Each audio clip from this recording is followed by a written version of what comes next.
নমস্কাৰ বন্ধুসকল, মই আপোনালোক সকলোকে মোৰ চেনেললৈ স্বাগতম জনাইছোঁ। বন্ধুসকল, মোৰ নাম গোবিন্দ ৰাজ খোৱা, মই এষ্ট্ৰবাস্তু এক্সপাৰ্ট নিউমেৰলজিষ্ট। বন্ধুসকল, আপোনালোকৰ সুবিধাৰ্থে মই এই চেনেলটোত বাস্তুৰ সম্পৰ্কে, সংখ্যাতত্বৰ সম্পৰ্কে, জ্যোতিষৰ সম্পৰ্কে, তাৰ লগতে আপোনালোকৰ বিভিন্ন সমস্যাৰ সমাধানৰ উপায়সমূহৰ সম্পৰ্কে আলোচনা কৰি থাকোঁ। গতিকে যদিহে আপোনালোকৰ মোৰ চেনেলৰ ভিডিঅ'সমূহ চাই ভাল লাগে, অনুগ্ৰহ কৰি মোৰ চেনেলটো ছাবস্ক্ৰাইব কৰিব, ভিডিঅ'সমূহ লাইক কৰিব, কমেণ্ট কৰিব আৰু যিমান পাৰে শ্বেয়াৰ কৰিব।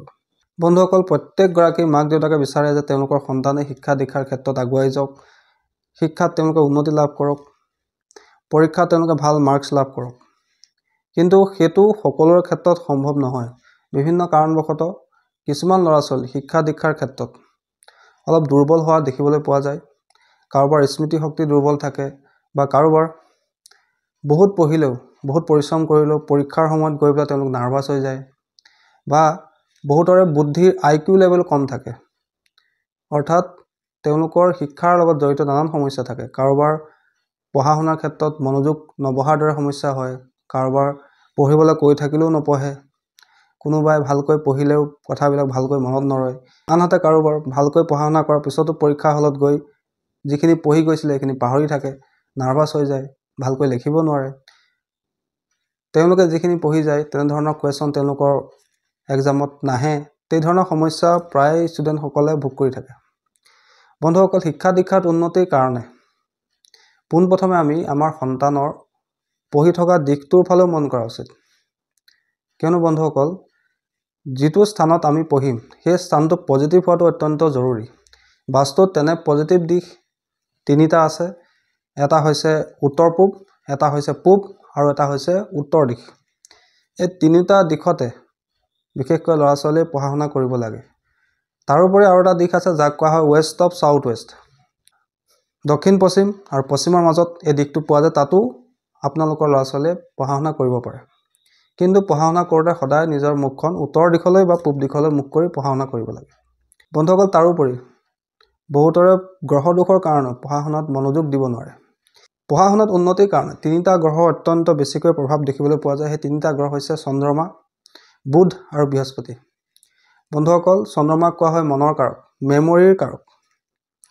আমি মনোযোগ দি পঢ়িবৰ কাৰণে আমাৰ মনটোৱে ক'ব লাগিব। সেইকাৰণে চন্দ্ৰমা অত্যন্ত ইম্পৰ্টেণ্ট। দ্বিতীয়তে বুধ হৈছে বুদ্ধিৰ কাৰক, যি আমাক কেলকুলেশ্যন কৰিবলৈ শিকায়, আমাৰ ইণ্টেলিজেঞ্চৰ কাৰক বুধ। গতিকে সেই গ্ৰহটোও ভাল হৈ থকা অত্যন্ত জৰুৰী। তাৰোপৰি 3 নম্বৰ গ্ৰহটো হৈছে গুৰু বৃহস্পতি, যি আমাক শিক্ষা প্ৰদান কৰে, জ্ঞান প্ৰদান কৰে, যি আমাৰ গুৰুৰ কাৰক।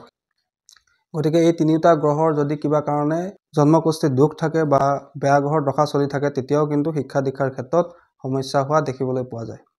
গতিকে এই তিনিটা গ্ৰহক আমি সদায় মজবুত কৰি ৰাখিব যত্ন কৰিব লাগে। বন্ধুসকল, মই আগতে আপোনালোকৰ ল'ৰা ছোৱালীৰ শিক্ষাৰ উন্নতিৰ কাৰণে বিভিন্ন উপায় সম্পৰ্কে কৈছিলোঁ, বাস্তু টিপছৰ সম্পৰ্কে কৈছিলোঁ, এঞ্জেল নাম্বাৰ সম্পৰ্কে কৈছিলোঁ, চুইচ ৱৰ্ডৰ সম্পৰ্কে কৈছিলোঁ, মন্ত্ৰৰ সম্পৰ্কে কৈছিলোঁ। আজি মই আপোনালোকৰ লগত আলোচনা কৰিম বিদ্যা শিক্ষাত উন্নতিৰ কাৰণে তন্ত্ৰৰ আটাইতকৈ শক্তিশালী নীল সৰস্বতী কৱচৰ সম্পৰ্কে। বন্ধুসকল, নীল সৰস্বতী, সৰস্বতী মাৰ এটা ৰূপ।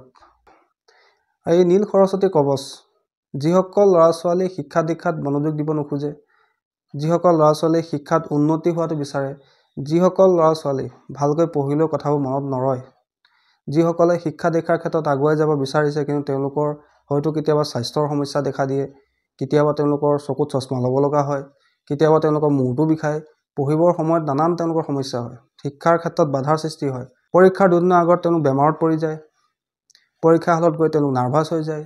এই ধৰণৰ বিভিন্ন সমস্যা যিসকলৰ হৈ থাকে তেওঁলোকৰ কাৰণে এটা অত্যন্ত শক্তিশালী কৱচ হৈছে এই নীল সৰস্বতী কৱচ।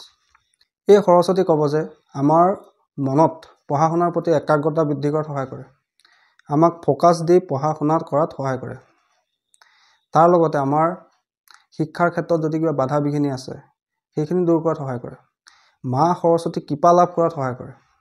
যিসকলে পঢ়া শুনাত মনোযোগ দিব নোৱাৰে, যিসকলে কথাবিলাক পাহৰি থাকে সোনকালে, মেমৰি পাৱাৰটো উইক থাকে, যাৰ IQ লেভেল কম থাকে, তেওঁলোকেও এই কৱচৰ সহায় ল'ব পাৰে।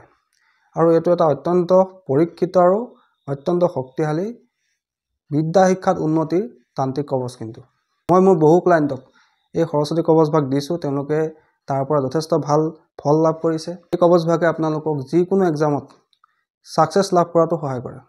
কিয়নো বন্ধুসকল আজিকালি যিবিলাক কম্পিটিটিভ এক্সাম হৈ থাকে তাত আপোনাৰ পৰিশ্ৰমৰ লগতে আপোনাৰ লাকে ফেভাৰ কৰাটো অত্যন্ত জৰুৰী। কিয়নো আপুনি যিমানখিনি পঢ়া শুনা কৰি যায় কেতিয়াবা আউট অফ সিলেবাসো কুৱেশ্যন আহি যায়। গতিকে আপুনি যিখিনি পঢ়ে বা যিখিনি আপুনি মুখস্থ কৰে সেইখিনি ভিতৰৰ পৰা যাতে আপোনাৰ কুৱেশ্যন আহে সেইটো হৈছে আপোনাৰ ভাগ্যৰ ওপৰত ডিপেণ্ড কৰে। এই ক'ব যে আপোনাক সাবকনচিয়াছলি ইনটিউশ্যন পাৱাৰো প্ৰদান কৰে, যাৰ জৰিয়তে আপুনি শিক্ষাৰ ক্ষেত্ৰত পৰীক্ষাৰ ক্ষেত্ৰত কম্পিটিটিভ এক্সামৰ ক্ষেত্ৰতো সহায় লাভ কৰিব পাৰে।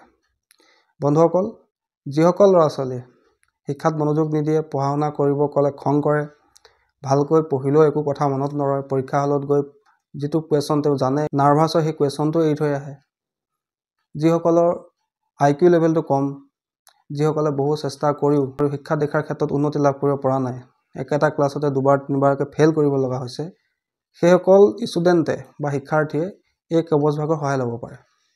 বন্ধুসকল, তাৰোপৰি আপোনালোকৰ সন্তানৰ শিক্ষা দীক্ষাত উন্নতিৰ কাৰণে তেওঁলোকৰ সৰস্বতী মাৰ মন্ত্ৰ জপ কৰিবলৈ শিকাব পাৰে। যেতিয়া তেওঁলোকে পঢ়াৰ টেবুলৰ সন্মুখত বহে এই মন্ত্ৰটো আপোনালোকে আপোনাৰ সন্তানক মুখস্থ কৰাই ল'ব। প্ৰত্যেকবাৰে পঢ়াৰ টেবুলত বহাৰ আগমুহূৰ্তত 21 বাৰ পাঠ কৰিবলৈ ক'ব। বন্ধুসকল, মন্ত্ৰটো মই স্ক্ৰীনত দি দিছোঁ। মন্ত্ৰটো হৈছে ওম হ্ৰিং এং মহাসৰস্বত্যই নমো নমঃ। ওম হ্ৰিং এং মহাসৰস্বত্যই নমো নমঃ। ওম হ্ৰিং এং মহাসৰস্বত্যই নমো নমঃ। বন্ধুসকল, আপোনালোকে নিজৰ ল'ৰা ছোৱালীক এই মন্ত্ৰটো এবাৰ ভালকৈ মুখস্থ কৰাই ল'ব। তেওঁলোকৰ পঢ়া টেবুলত বহা আগমুহূৰ্তত 21 বাৰ জপ কৰিব ক'ব। তাৰপিছত পঢ়া শুনা কৰিবলৈ ক'ব। মা সৰস্বতীৰ কৃপা দিছে তেওঁলোকৰ লাভ হ'ব। তেওঁলোকৰ শিক্ষাৰ ক্ষেত্ৰত যিবিলাক বাধা বিঘিনি সমস্যা আছে বা গ্ৰহ দোষ আছে, যাৰ কাৰণে তেওঁলোক শিক্ষাৰ ক্ষেত্ৰত আগবাঢ়ি যাব পৰা নাই, সেই সমস্যাৰ পৰা মা সৰস্বতীয়ে তেওঁলোকৰ সন্তানক উদ্ধাৰ কৰিব। বন্ধুসকল, আশা কৰিছোঁ আজি আপোনালোকে এই নীল সৰস্বতী কবচৰ সম্পৰ্কে জানি ভাল লাগিলে। আশা কৰিছোঁ আপোনালোকৰ ভিডিঅ'টো ভাল লাগিলে। যদি ভাল লাগিলে অনুগ্ৰহ কৰি ভিডিঅ'টো লাইক কৰি দিব, কমেণ্ট কৰিব আৰু মোৰ চেনেলটো ছাবস্ক্ৰাইব কৰিব। ধন্যবাদ।